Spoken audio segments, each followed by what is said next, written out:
bahwa di dalam dirimu, di dalam diriku, di dalam diri semua orang itu ada sifat namanya thaghiyah.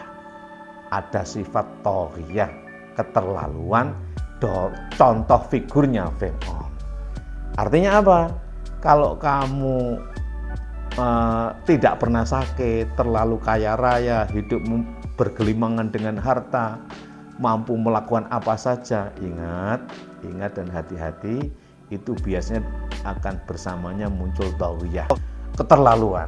Bagaimana agar thaghiyah itu menjadi baik, gitu. Sifat Fir'aun itu menjadi baik, ya kamu harus perjumpakan dengan Musa.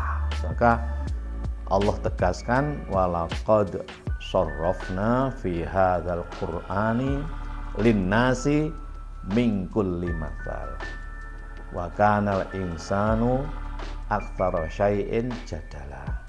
Benar-benar di dalam Al-Qur'an ini aku jadikan sebagai permisalan agar supaya apa? Agar supaya permisalan jadikan ibarah fa'tabir ya ulil.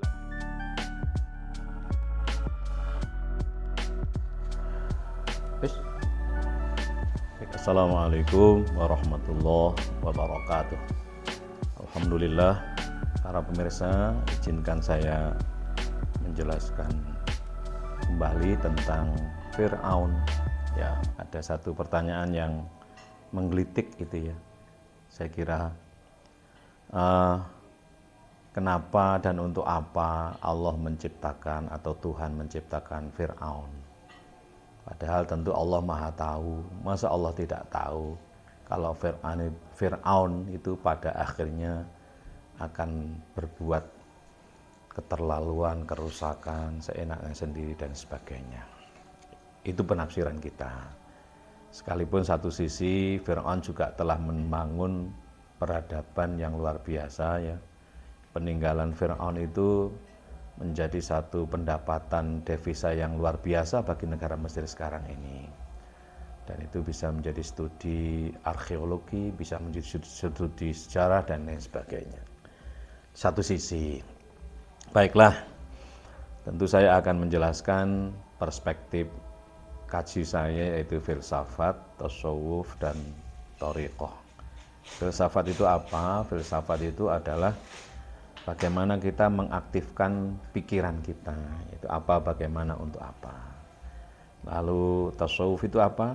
Tasawuf itu bagaimana mengintegrasikan pikiran kita itu ke dalam hati kita, yang di situ ada iman, ada ilmu, ada nikmat, dan ada takwa. Sehingga pikiran ini bergabung dengan hati, hendaknya menjadi sebuah konstruk sesuatu atau ajaran yang bisa dipraktekkan secara benar dan tepat serta baik dalam kehidupan diri maupun masyarakat, yang disebut dengan ilmu thariqah atau epistemologi agama. Baiklah, saya kembali kepada Fir'aun. Fir'aun itu konon adalah sebutan atau gelar ya, sebutan Raja Mesir kuno. Dalam berbagai sumber dapat kita baca, peradaban Mesir kuno itu dimulai dari 3000 tahun sebelum Masehi. Jadi jauh sebelum Nabi Isa lahir. Apalagi Nabi Muhammad SAW yang menurut catatan para sejarah lahir pada tahun 571 Masehi. Sedangkan Nabi Isa itu kan lahir 1 Masehi. Artinya penanggalan Masehi itu dimulai dari, atau penghitungan tahun Masehi itu dimulai dari lahirnya Nabi Isa. Nah, kalau 3000 tahun sebelum Nabi Isa lahir kan berarti jauh sebelum itu. Ya, yang diceritakan di dalam Al-Qur'an yaitu Fir'aun dan lain sebagainya. Idhab ila Fir'auna innahu tagha. Qala rabbi syrah li sadri wa yassir li amri wahlul 'uqdatam min lisani yafqahu qawli, dan seterusnya itu. Itu dalam surat Thaha surat ke-20 ayat 24, 25, 26 dan seterusnya. Nabi Musa diperintah oleh Allah agar pergi kepada Fir'aun karena innahu tagha. Karena Fir'aun itu tagha atau taghin atau taghiyah. Ini intinya ya. Jadi Fir'aun itu tagha. Sungguh dia itu tagha, sungguh dia itu telah melampaui batas, maka pergilah kepada dia. Untuk apa ya?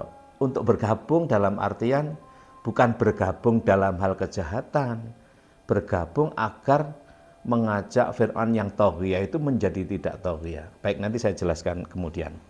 Begini, ketika saya ke Mesir ya pada tahun 2000 ya 2003 itu di sana itu jarang sekali orang menyebut Fir'aun yang berkembang dalam bahasa lisan sehari-hari itu Ramsis ya. Ramsis atau Cleopatra yang sangat terkenal.